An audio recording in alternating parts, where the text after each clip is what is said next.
ADR. Promoting dialogue. Good evening and many thanks for staying tuned to West Africa Democracy Radio, broadcasting on 94.9 FM and around the world on wadr.org. Welcome to Newslink. Here are the top stories. Vote counting continues in Guinea amid heavy security following Sunday's constitutional referendum. In Ghana, hashtag Stop Galamsey Now protests erupt in Accra as public demands end to illegal mining. We've got to that point in our country lives that look, we have to keep speaking truth to power. It doesn't matter the political party you voted for.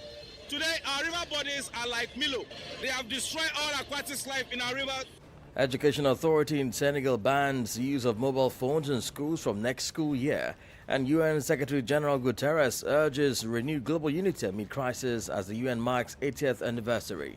As we meet, civilians are targeted and international law trampled in Gaza, the Ukraine, Sudan and beyond. As we meet, poverty and hunger are on the rise as progress on the Sustainable Development Goals falters. Please stay tuned for details of these stories and more. Here is Imo Edit with Newslink. Many thanks for joining our broadcast. Let's begin in Guinea, where vote counting is continuing in a referendum on the draft constitution that seeks to politically transition the country back to civilian rule after 4 years of military rule.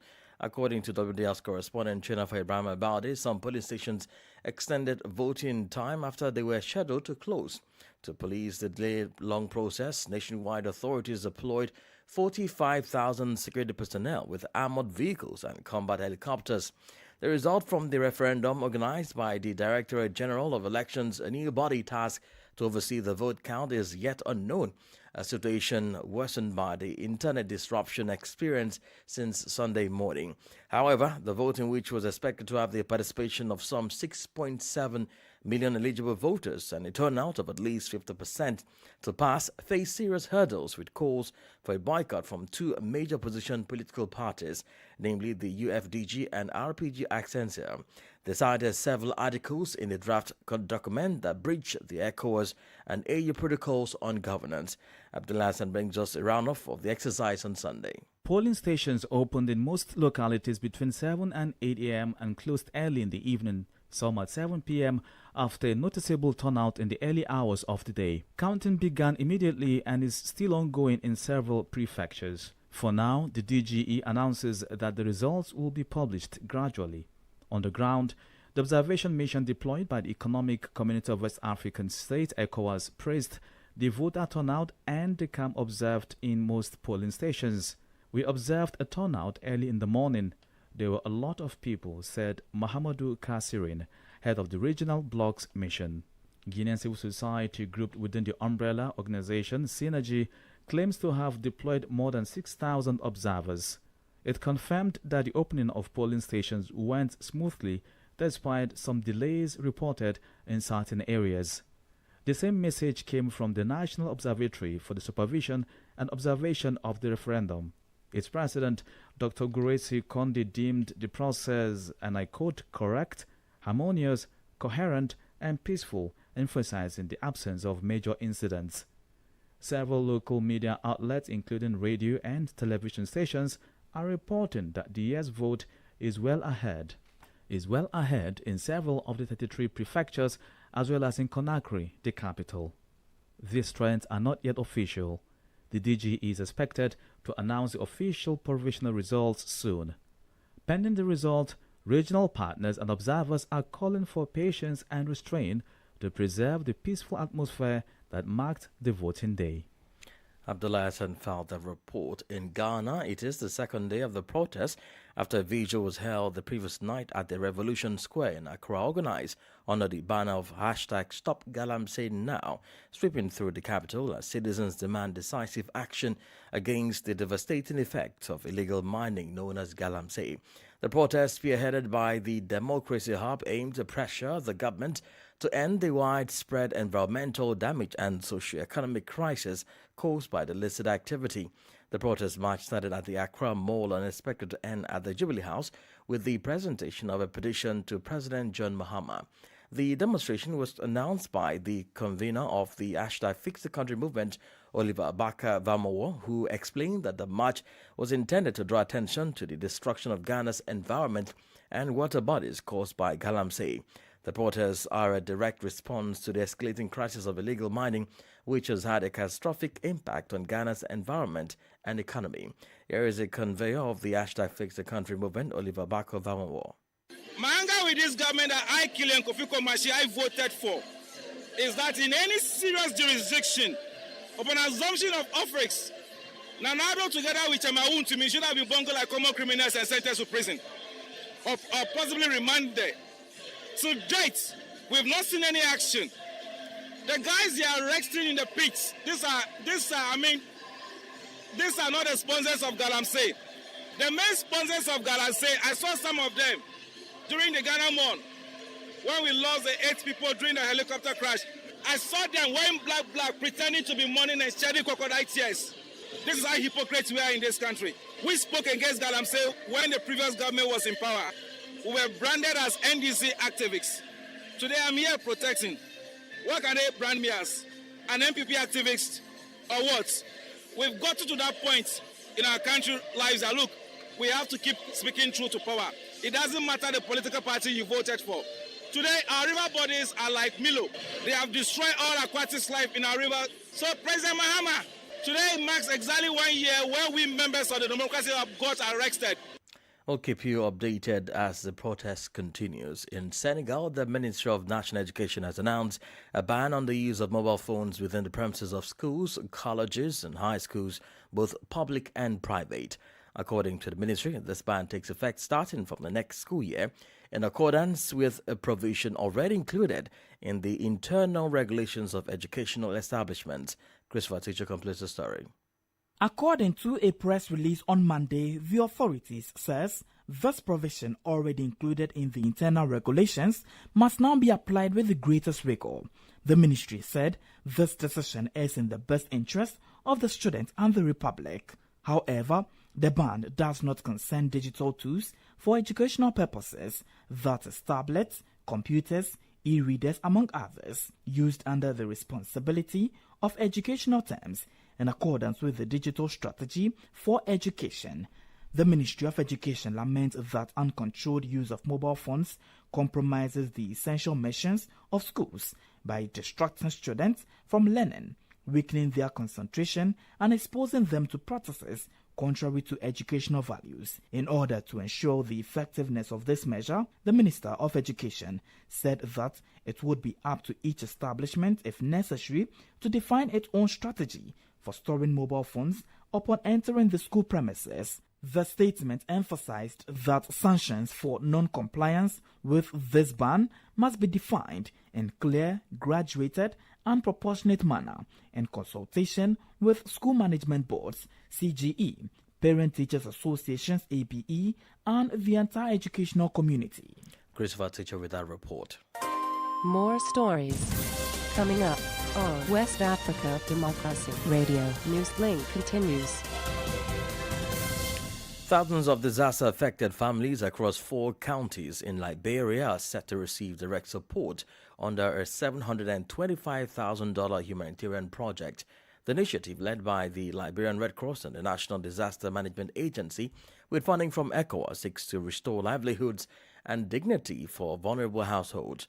WDL's Monrovia correspondent Ibrahim Parker reports. The Liberian Red Cross, in partnership with the National Disaster Management Agency, is rolling out a $725,000 humanitarian project funded by ECOWAS to support families hit by floods and other disasters. The program will target at least 1,820 families across Montserrado, Grand, Kitmount, Bong, and Nima counties. Each family will receive $250 United States dollars via mobile money, alongside supporting water, sanitation, agriculture, and livelihood recovery. Secretary General of the Liberian Red Cross, Greco Blamo, says the project is designed to aid recovery, build resilience, and restore dignity for affected families. in these 4 counties. 130 are women and 70 are men. A total of 100 acres of farmland has been identified and secured for this climate-smart agriculture, and the farmers have been organized into groups. We have 20 groups of farmers, each group comprising 10 persons each. The livelihood is the second part of it. These are beneficiaries that were identified in 2024. Oversight will be provided by a steering committee made of ECOWAS representatives, the Red Cross, and the National Disaster Management Agency, with technical backing from key ministries to ensure transparency and accountability. For Newslink on WADR, Abraham Parker, Monrovia. We cross over to Nigeria, where 10 people have drowned in Sokoto State, northwest region, while fleeing from armed bandits. Police say the victims were attempting to cross a river in Sabon Birni when their boat capsized. The incident is the latest tragedy linked to the terror endured by rural communities across the region. From Abuja, WDL's Usman Umar completes the story. In Zallabongo, a farming village in Sokoto's Sabon Birni district, the fear of bandits has become a way of life. Families sleep with one ear open, always ready to run. But last Friday, that run ended in tragedy. Police say a group of villagers, desperate to escape yet another looming raid, packed into a wooden boat to cross the river. In the chaos, the boat struck the edge of a collapsed culvert and broke apart. None of the 10 people on board survived. Their bodies were later buried according to Islamic rites. The chairman of Sabon Birni local government, Ayuba Hashimu, who visited the scene, described a community pushed to the brink. For him, the accident was not just about a failed boat. It was about residents caught in a relentless cycle of flight and grief. This is not the first time. In August, 6 villagers drowned in the same area, also while escaping from gunmen. Only days later, 19 others were rescued after another boat capsized. Each tragedy leaves behind widows, orphans, and farms abandoned to hunger. While the Sabon Birni victims were laid to rest, another attack was already unfolding in Tangaza, a neighboring council.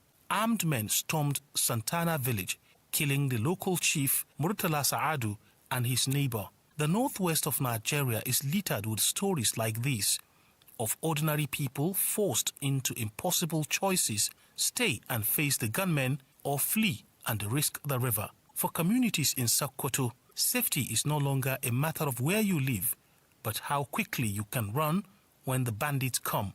For Newslink on West Africa Democracy Radio, Usman Umar reporting from Abuja.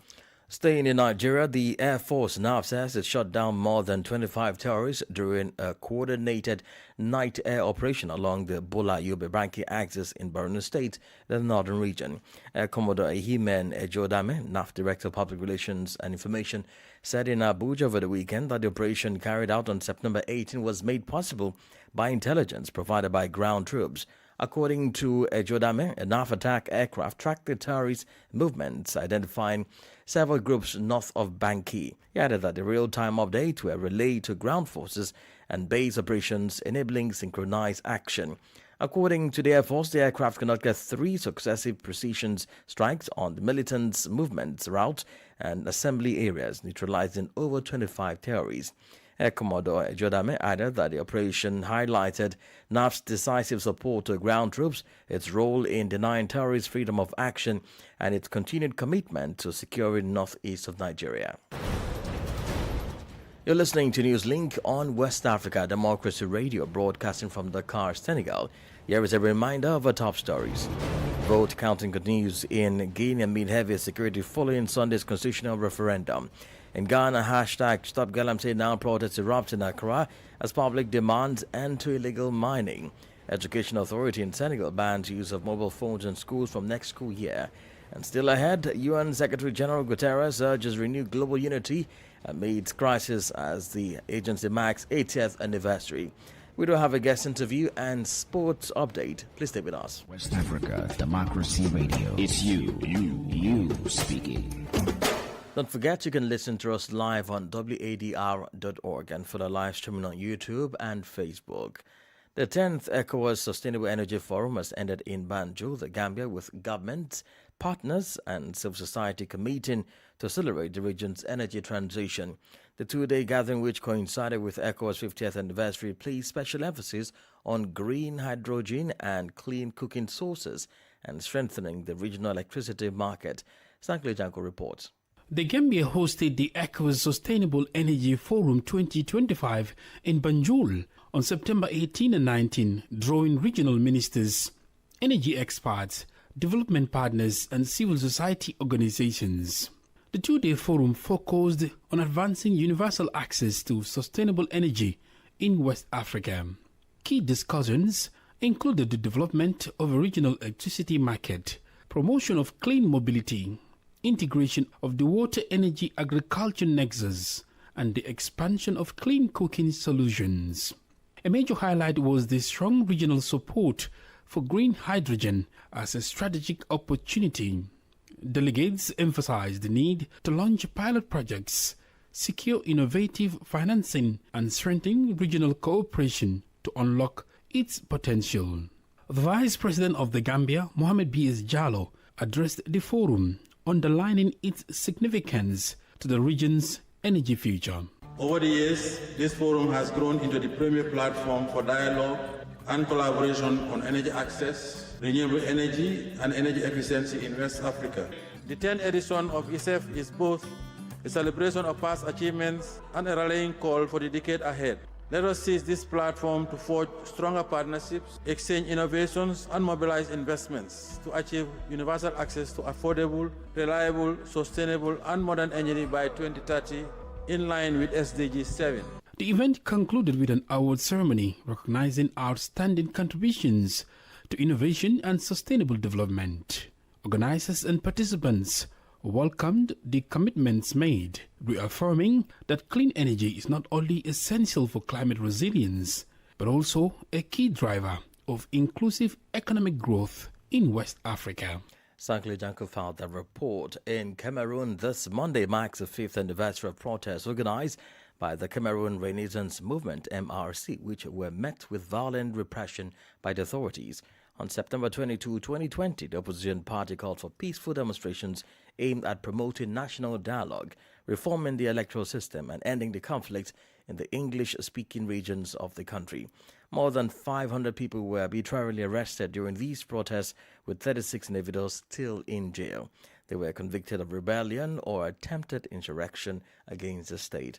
Augustine Coley has more details in this report. Amnesty International says 36 opposition supporters are still in detention at the Kondenge prison in Yaoundé, the capital of Cameroon. These individuals were sentenced by a military court to prison terms ranging from 5 to 7 years. Some are nearing the end of their sentences, while others, such as Alain Fougué, treasurer of the MRC, and Olivia Bibu-Nisak, spokesperson for opposition leader Maurice Kamto, will have to wait several more years for their release. Amnesty International condemns these arbitrary detentions and calls on the Cameroonian authorities to immediately release the 36 opposition supporters who have been unfairly imprisoned for exercising their right to peaceful assembly. Masou Sivied, Amnesty International's regional director for Western Central Africa, says these individuals have committed no crime other than expressing their opinions. The human rights organization also emphasized that conducting judicial trial of civilians in military courts undermines the right to a fair trial, violating both the International Covenant on Civil and Political Rights and the African Charter on Human and People's Rights. The situation arises as Cameroon prepares for a presidential election scheduled for October 12, 2025, with President Paul Biya seeking an 8th term in office. Augustine Coley filed a report. During the high-level plenary meeting commemorating the 80th anniversary of the United Nations in New York, Secretary General Antonio Guterres reflected on the organization's milestones and reiterated the importance of unity in addressing global challenges. He emphasized that the path forward demands clarity, courage, and conviction, and stressed that collective action is the only solution to an increasingly complex and interconnected world. Guterres underscored that peace remains humanity's most essential, practical, and courageous pursuit. However, he cautioned that the principles upon which the United Nations was founded are facing unprecedented threats. Amid these crises, the shift towards a multipolar world adds to the complexity of global governance. Addressing these mounting challenges, he called for a renewed commitment not only to defend but to strengthen the United Nations. This, he noted, is the essence of initiatives like Agenda 2030, the Pact for the Future, and the UN 80 strategy. There is a persistent myth that peace is naive, that justice is sentimental, that the only real politics is the politics of power and self-interest. Peace is the most courageous, the most practical, the most necessary pursuit of all. And in building the United Nations, they created something extraordinary, a place where all nations, large and small, could come together to solve problems that no country can solve alone. And yet, at this moment, the principles of the United Nations are under assault as never before. As we meet, civilians are targeted and international law trampled in Gaza, the Ukraine, Sudan, and beyond. As we meet, poverty and hunger are on the rise as progress on the Sustainable Development Goals falters. As we meet, the planet burns with fires, floods, and record heat raging through climate chaos. And at the same time, we are moving towards a multipolar world, but without strong multilateral institutions, multipolarity has its risks, as Europe learned in the First World War. To meet these challenges, we must not only defend the United Nations, we must strengthen it. And that is the purpose of Agenda 2030, the Pact for the Future and the UN 80 initiative, to renew the foundations of international cooperation and to ensure that we can deliver for people everywhere. UN Secretary General Antonio Guterres speaking there. Politics, analyses on major news, social matters, and all. This is A Guest. Well, this evening we head back to Ghana, where the protest and illegal mining or galamsey entered its second day. Earlier, hundreds of protesters congregated at Accra's Revolution Square Sunday evening for a solemn vigil against illegal mining or galamsey.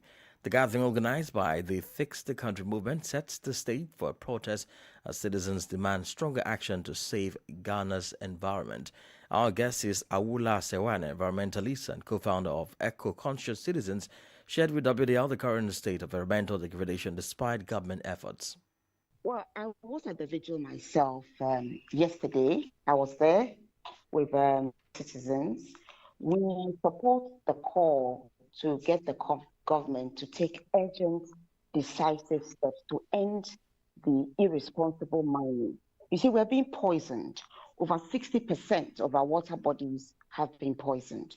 Our forest reserves are being decimated. It has entered the food chain. We're being told that our contumely and other foodstuffs, have been affected. And in addition, the Komfo-Anokye Hospital tells us that the number of kidney disease-related cases has gone up 4 times. So with all this information, the situation is dire. We face an existential threat. And what we need from government is swift, robust, decisive action. So the vigil is a way of reminding Ghanaians about the existential threats we face. But in all of this, the government says it is not indignant of the fact that it is aware of the present issues and therefore it is putting in place measures in place to curb illegal mining. And it says that it did not take out itself that it would fight this menace within a twinkle of 9 months or so. And so measures have been put in place, NAIMOS together with Blue Water Guard among others. From what you see, does the government commitment and measures put in place to curb illegal mining not enough to curb the menace? Of course, it's not enough. When you look at the images, more and more waters are getting contaminated. See, Christopher, when the current administration was in opposition, they were asking for a state of emergency. The current administration has been in power for 9 months. We're in September. Even a low-hanging fruit like LI 2462, which in opposition, they said they would repeal. They did not repeal it, try to amend it, which is not good enough. And now the president says that when Parliament resumes, they'll repeal it. They have a 2/3 majority. So what is stopping them from dealing with this problem? You talk about the Blue Water Guards. The Blue Water Guards are not armed. Some of the environmental terrorists are armed. How are the blue water guards going to fight them? What the water guards will do is tell them that maybe they are environmental terrorists here and there, but we know where they are. As we speak, we know the water bodies where the environmental terrorists are. We know all we need to do is to go and remove them, which we are not doing. We formed NIMOS. They've done a few things, but if you look at the magnitude of the problem, it's not enough. At this rate, for the next 4 years, it will continue. What we want is robust action. Reasons for which before there was a clarion call for a state of emergency is the fact that almost all our forest reserves were in danger, and therefore efforts have been made to reclaim about 9 of these forest reserves, which are no more in the red zones, and therefore gradually or significantly tells that, look, we've made significant efforts or strides to win the battle, yet we're not out of the woods yet.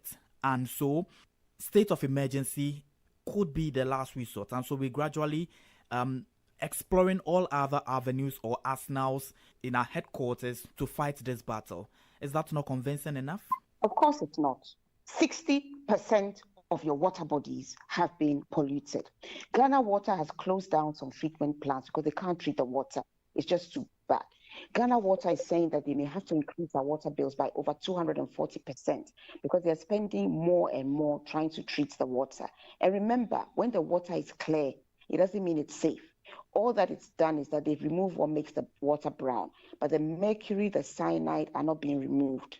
So you could be potentially drinking a water which is clear, but it still has the toxins and heavy metals in it. So now let's be absolutely clear. We have about 40, we have over 200 forest reserves. About 44 were in the red zone. Out of that, you said you had reclaimed 9, out of which are under the red alert. Out of the 9 you said you reclaimed, already 2 have been retaken by the environmental terrorists. And you see, let's not rewrite history. OSIWA is an environmentalist and co-founder of Eco-Conscious Citizens. Well, in sport, the Ballon d'Or is in the news and Augustine Coley is here. Great. So the stage is set in Paris as the Ballon d'Or 2025 ceremony takes place at 8 p.m. tonight. All eyes are on PSG's Ousmane Dembélé and Barcelona's Lamine Yamal, the forerunners for football's top individual prize. However, the list for the first top 10 is out, and they are at number 1 spot is Ousmane Dembélé of France. Second is Lamine Yamal of Spain. The third is Rafinha of Brazil. The fourth is Vitinha of Portugal. The fifth is Araf Hakimi of Morocco. The sixth is Cole Palmer of England. The seventh is Kylian Mbappe of France. The eighth is Nuno Mendes of Portugal. The ninth is Mo Salah of Egypt.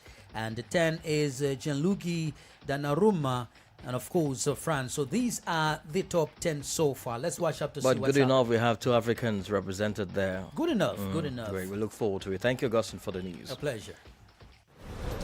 And that's it on this edition of Newslink from West Africa Democracy Radio, broadcasting from Dakar, Senegal. Thank you for listening, and many thanks to Finally So and Ismaila Kamara for the technical support. Let's keep the conversation coming on all of our social media platforms, X, Instagram, TikTok, at WDR English. I am Emo Edet. Good evening. And many thanks to you for listening to Newslink via Hot 104.3 FM, New Me FM 94.0, Hilltop Radio 104.7 FM, and Veritas Radio 102.9 in Banjul, the Gambia. We also appreciate our listeners in Liberia via Alternative Youth Radio 98.9 FM, Lofa County, Radio Kaigama 94.5 FM, Niba County, DCN Radio 91.3 FM, Riverside County, Wakat FM Radio, Banga, Liberia, Radio Gulf FM 91.3 Sierra Leone in Nigeria, and Love 104.5 FM Abuja. For you listening via Radio Pad 95.1 Damango, Savannah region, and on Royals FM 104.7 Wenchi, Ghana, we say a big thank you. Remember, West Africa Democracy Radio is all about you, your views, and your opinions.